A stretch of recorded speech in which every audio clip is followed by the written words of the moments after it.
Bonjour, dans cette vidéo, on va parler d'art abstrait ou semi-abstrait et des apprentissages de base à développer.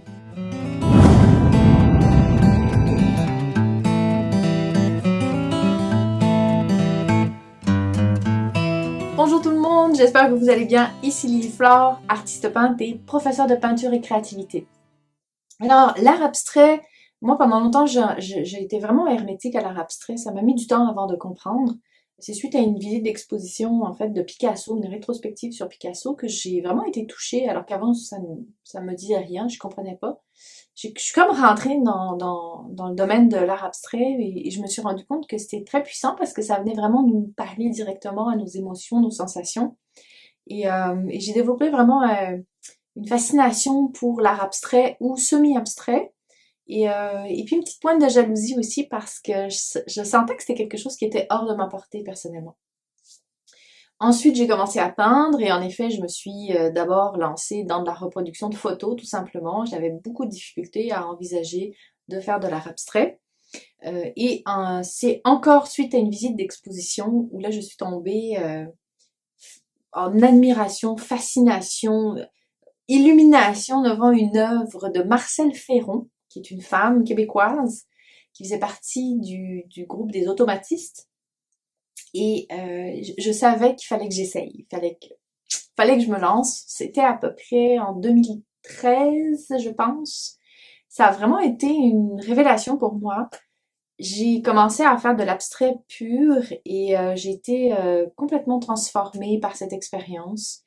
Je me suis rendu compte qu'il y avait quelque chose dans l'art abstrait que je n'avais pas envisagé avant dans l'art.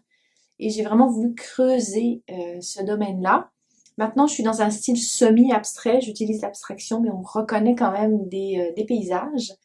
Et de toutes ces années, j'ai vraiment développé mes connaissances et mes compétences pour pouvoir réussir à mieux exprimer ce que j'ai envie d'exprimer sur la toile grâce à l'abstraction.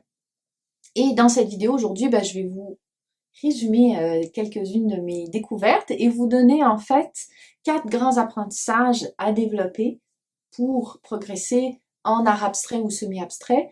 Et également 2 façons de les aborder, ces apprentissages, suivant votre personnalité tout simplement. Mais avant d'aller plus loin, je vous rappelle que vous pouvez retrouver sur mon site lilyflore.ca un blog avec des articles complets. D'ailleurs, je vais probablement écrire un article en lien avec cette vidéo et je vous mettrai le lien dans la description. Vous pouvez vous inscrire sur ma liste d'envoi pour recevoir toutes les notifications quand je fais une nouvelle vidéo ou un nouvel article directement dans votre boîte mail. Et puis aussi des emails inspirants, motivants. Et vous pouvez aussi vous inscrire à ma chaîne YouTube ici. Mettez la petite cloche pour recevoir une notification. Oui, j'ai oublié de vous dire, si vous inscrivez sur ma liste d'envoi, vous recevez des cadeaux aussi, des vidéos, un e-book. Donc, allez y faire un tour. Revenons dans le vif du sujet, l'art abstrait, les apprentissages et comment aborder ces apprentissages-là. Parce qu'il faut l'avouer, l'art abstrait, il y a comme quelque chose qui est difficile à comprendre, c'est comment on peut apprendre à faire quelque chose d'abstrait, sachant que c'est abstrait.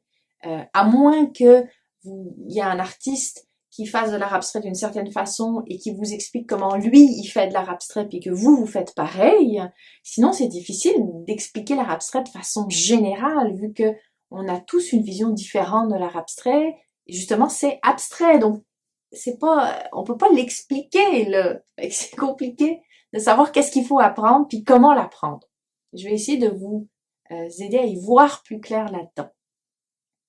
Première chose, les 4 grands axes, les 4 grands langages qu'il faut connaître sont les mêmes que dans l'art visuel en général, dans la peinture en général. On va parler de l'axe du langage des couleurs. On va parler de tout ce qui est forme, ligne, composition. On va parler de matière, effets visuels. Et on va parler de lumière. Ce sont, à mon sens, les 4 grands axes de la peinture et de l'art abstrait en général. L'avantage, c'est de l'art abstrait, c'est qu'on n'est pas obligé d'utiliser ces 4 axes-là, ces 4 langages-là. Si on fait quelque chose qui est réaliste, je pointe là parce que j'ai ma fenêtre, mais vous la voyez pas, mais je veux dire, si je regarde dehors ou que je regarde une image réaliste, je suis obligée de mettre de la couleur, je suis obligée de mettre de la lumière la plupart du temps, de la matière, je suis obligée de de travailler en composition avec des formes, des lignes différentes. Alors qu'en art abstrait, on peut très bien s'affranchir de certaines de ces choses. Exemple tout simple, vous aimez travailler en noir et blanc, c'est pas réaliste. Ça peut arriver des fois l'hiver que ça soit noir et blanc, mais la plupart du temps, il y a de la couleur dans le réalisme.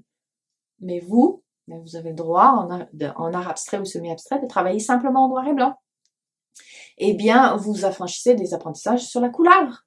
Vous n'en avez pas besoin, vous êtes en noir et blanc, tout simplement. C'est pour vous donner un exemple, et c'est pour vous dire, quand vous voulez travailler en art abstrait, vous n'êtes pas obligé d'aborder tous les apprentissages en même temps. Donnez-vous des défis avec simplement un langage que vous voulez développer. Un autre exemple, quelqu'un qui adore tout ce qui est relief, texture, peut très bien décider dans un premier temps de ne s'intéresser qu'au relief et aux textures et d'être un petit peu moins rigoureux sur les autres apprentissages parce que pour l'instant, ce qu'il veut, c'est vraiment travailler les reliefs et les textures. Donc, 4 grands apprentissages, mais mettez un ordre de priorité qui vous intéresse ou travaillez-en juste un à la fois afin de ne pas être complètement débordé d'apprentissage, de connaissances, et puis que le cerveau se mette à fumer. Comment les apprendre? C'est bien beau, il y en a 4 grands, on va dire, mais comment on fait? Comment on aborde l'apprentissage de ces notions-là? 2 façons. Une façon qui va faire appel un peu au réalisme, donc il va falloir toucher un peu au réalisme, et une autre façon où vous n'aurez pas du tout besoin de faire appel au réalisme. Donc suivant votre personnalité, vous choisissez l'une ou l'autre, ou les deux. Moi j'aime bien utiliser les deux. La première façon, faire appel au réalisme, je m'explique. Si je prends l'exemple de la lumière, apprendre la lumière en art abstrait, c'est pas facile parce que la lumière, c'est un concept, une vision qui est liée à la réalité. Donc, essayer de la transposer en art abstrait, c'est compliqué. Alors que si vous apprenez à utiliser la lumière avec une image réaliste, ça va être plus facile. Vous regardez votre résultat. Si c'est lumineux, vous avez réussi. Si c'est pas lumineux, vous n'avez pas réussi. Puis il faut travailler encore. Donc c'est une technique de se donner des exercices avec des exemples réalistes pour pouvoir travailler la lumière, comprendre comment ça fonctionne, comment fonctionnent les contrastes, quelles couleurs sont utilisées, comment les valeurs sont développées les unes par rapport aux autres. Et une fois que vous comprenez ça, vous pouvez plus facilement le transposer en abstrait. Moi, c'est ce que j'ai fait pour la lumière. J'ai eu une période où je faisais beaucoup des animaux réalistes avec de la lumière, beaucoup de contrastes. Ça m'a permis de comprendre comment ça fonctionnait pour pouvoir ensuite l'utiliser en abstraction. Mais voilà, ça vous tente pas du tout le réalisme beurre, que vous n'aimez pas ça.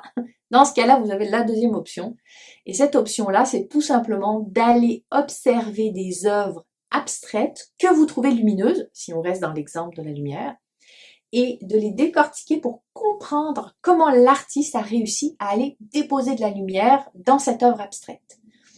Prenez pas seulement un artiste, prenez-en plusieurs, prenez plusieurs œuvres et décodez tout ça. Analysez, décortiquez un petit peu. C'est sûr que ça va vous demander d'être un peu dans votre cerveau logique. Écrivez vos résultats, vos conclusions et ensuite essayez-les, expérimentez. Plantez-vous parce qu'on se plante, c'est normal, ça fait partie du processus. Jusqu'à ce que vous compreniez comment vous, avec votre façon d'aborder l'art abstrait, vous allez réussir à déposer de la lumière.